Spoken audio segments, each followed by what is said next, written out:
The Blues Clues tape said, "Destroy immediately. Now I know why."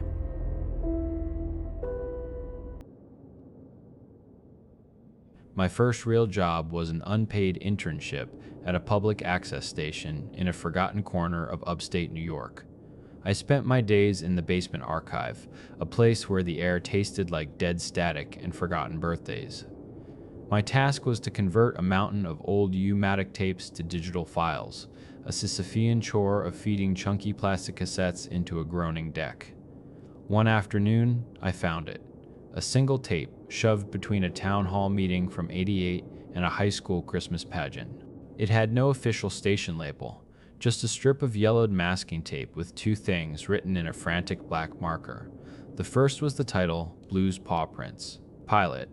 The second was a command played once, no more. Curiosity is a sharp, stupid thing. I threaded the tape into the deck and hit play. The opening jingle was there, but it was wrong. It sounded like it was being played on a warped record, the notes slurring and bending, a cheerful melody drowning in molasses. A man I'd never seen before, maybe a local actor they'd hired named Jory, walked into frame. He wore the familiar green-striped shirt, but it hung on him like a shroud. The skin around his eyes was thin and papery, the color of a day-old bruise.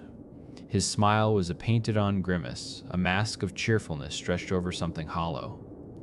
"Hi, it's us. Your best friend, Jory," he said, his voice straining with a desperate energy that felt completely unhinged. Then the dog came.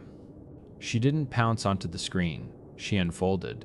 Her limbs moved with a jerky, unnatural cadence, as if pulled by wires from above. Her cartoon eyes were gone, replaced by two glistening, blood-streaked marbles that stared directly, unblinkingly, through the camera. Into me. Jory kept glancing just past the lens, a nervous tic that made my own neck prickle.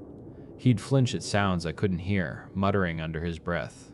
I had to crank the volume to catch the words, whispered between his forced, manic lines. It wasn't my fault. Then he saw the first clue. He recoiled just for a second before his actor's training kicked in. He forced himself to lean in. It wasn't a drawing, it was a photograph, hyper-realistic, of a child's molar. The enamel was yellowed, and a dark thread of dried blood clung to its splintered root. Jory's hand trembled as he picked up the picture. A clue, he choked out, his voice catching on a sob he was trying to swallow. The second clue was on the back of the kitchen chair. It was a Polaroid, the colors already fading into a chemical haze. A little girl, no older than 7, with a gap-toothed grin and a bright yellow ribbon in her hair. Her name was scrawled on the bottom in a child's messy print, Lena. I felt a cold knot tighten in my stomach. I knew that name, Lena Velez. She'd vanished from a playground just one town over back in the late 90s. They never found her. Jory stared at the photo, his fake smile completely gone. He reached out a trembling hand, not to the camera, but towards the image of the girl, his fingers brushing against the fading emulsion. He wasn't acting anymore.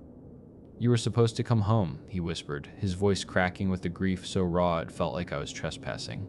The third clue was sitting on the felt of the thinking chair, a fillet knife, thin, serrated, and cruel. Its edge was clogged with something dark and fibrous. The cheap studio lights glinted off a wetness that was still fresh. Jory didn't even try to play the game. He stumbled backward, his hands held up in surrender. "No, I wouldn't," he stammered, his eyes darting frantically around the empty room. Blue padded silently over to the knife. She nudged it with her nose. Then her mouth opened, wider than a dog's mouth should, and something wet and pink dropped onto the floor with a sound like spoiled meat.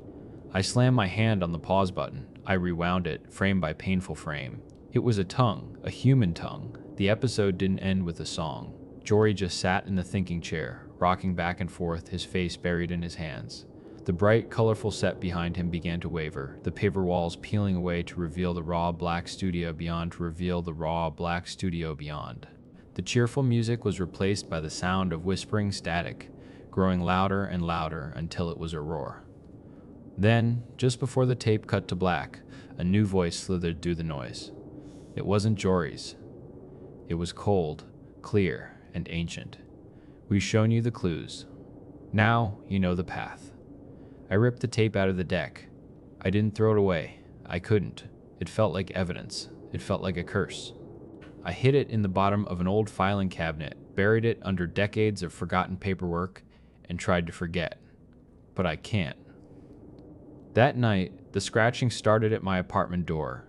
It's not a frantic sound. It's a slow, deliberate scrape. The sound of a single, untrimmed claw drawing a line in the wood over and over again. A sound that spells out a question in a language I don't want to understand. Don't go looking for old tapes.